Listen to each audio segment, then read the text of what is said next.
माझ्याकडे यायचं कशासाठी?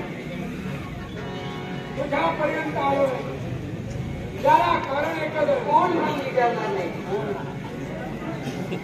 तुला ये असं मी म्हणणार नाही, तुझं स्वागत तर मी कधीच करणार नाही.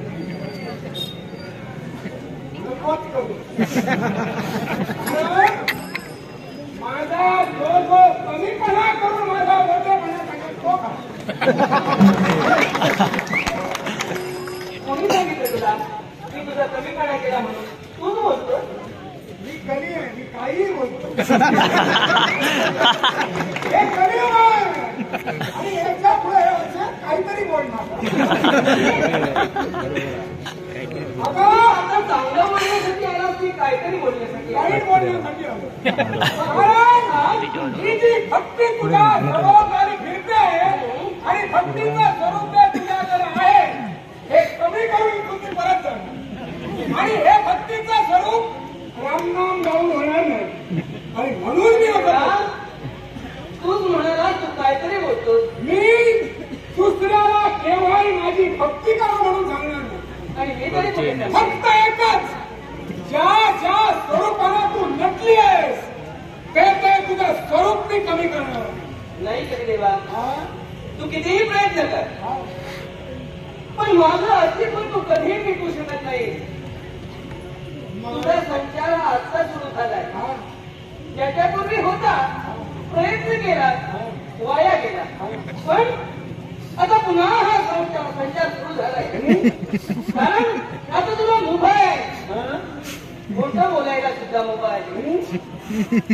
पण खोटं बोलणार, पण खरं बोलून खोटं बोलणार. खरं बोलून तुला खोटेपणा कसा करता येईल हेच मला म्हणायचं. आणि त्याला कारण आहे, बोलतोय प्रमाण हे भक्ती नवनिदान स्वरूपात तू नटली आहेस याची मला पूर्ण कल्पना आहे. आणि जोपर्यंत या भूमंडळावरील तुझं स्वरूप कमी होत नाही तोपर्यंत या करीचा संचार या भूमंडळावर होणार नाही. आणि म्हणूनच नऊ स्वरूपानं नटलेली ही नवनिदा भक्ती, या प्रत्येक भक्तीचं स्वरूप मी माझ्या पहिल्या चरणापासून कमी करायला सुरुवात करणार. आणि काय कोणता इतिहास आहे सांग भक्ती आहे. पहिली भक्ती म्हणजे स्मरण भक्ती. ही स्मरण भक्ती या विश्वात प्रत्येक मानव करून ठरून जातोय. ही स्मरण भक्ती मी आसानं कमी करेन. देवाचं स्मरण कोणी करणार नाही, आल्यास येऊन सगळे झोपणार.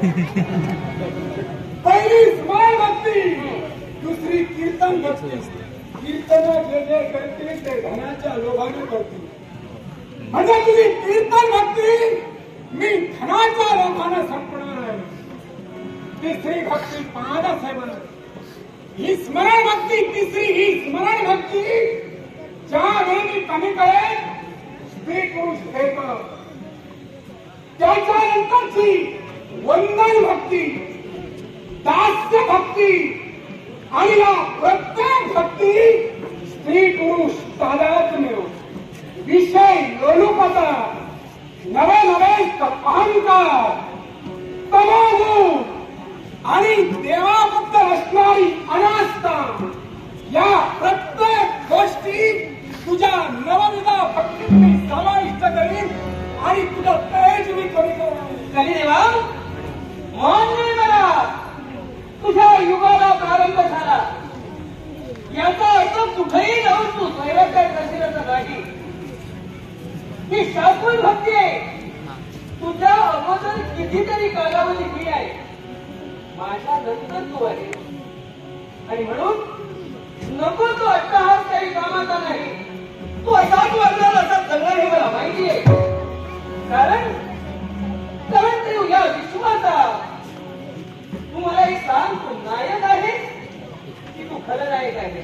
मी निश्चितच खलनायक आहे, विश्वाचा ऋण पुरुष आहे. आणि म्हणूनच तू जर खलनायक आहेस म्हणून हे तुझ्या पद्धतीनं तू खोटं बोलून खरं बोलणार आहे. कधीतरी खरं बोलून खोटं बोलणार आहे. कारण तुझी निर्मिती कशी झाली आणि हे तुला माहिती आहे. तर ब्रह्मदेवाच्या पृष्ठभागातून निर्माण होणारा तो अधर्म, अधर्माचा विवाह मिथ्याबरोबर झाला. दोघांचाही संयोग निर्माण झाला आणि त्यातून निर्माण झाला महाभयंकर असा दंभ. दंभ आणि माया यांचा विवाह झाला आणि दंभ आणि माया यांच्या मिलनातून निर्माण झाली एकच लोभ. लोभ आहे. नवविधा पद्धती कोणत्या आहेत तुला माहिती आहे. तेव्हा अन्य कुणाकडेही बघा आणि माझ्याकडे तुला काहीही चालणार नाही. मुखाला बोलशील तू पण करण्याची कुवत आणि हिंमत तुझ्यात नाही. मग एवढा जर तू म्हणत असेल तर ऐक, ही नवविधा हिंदीला घातलेली भक्ती याच्या पुढं माझ्या कृतीनं चालणार आहे. आणि ती कशी ऐक, अगं याच्या पुढे करुणा भक्ती नवच राहतील. पण या नऊ भक्ती, दैवी भक्ती, मानुषी भक्ती, पिशाची भक्ती, आसुरी भक्ती, कलहीन भक्ती, भैरवी भक्ती, राजसी भक्ती, तामसी भक्ती, सद्गुणी भक्ती, विकारी भक्ती, अशा 9 कृतीनं या विश्वात मी हैदेश माजवणार आहे. आणि त्याच्याबरोबर आसुरी शक्तीनं प्रत्येक माणूस आपलं अंग टोचून घेऊन सुद्धा तुझा विकार करतील. ही तयारी मी केलं. हे आता तू करू शकत नाही. युगपुरुष, हे करण्यासाठी आता यावेळी तू प्रवृत्त होऊ शकत नाही.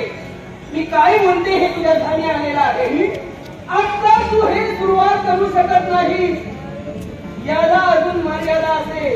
निश्चितच हे तू आता बोलू शकत नाही. मी हे जे तू करणार आहे त्याला कालावधी आहे. तुझा आवाज वाढला की माझा प्रभाव वाढणार. लक्षात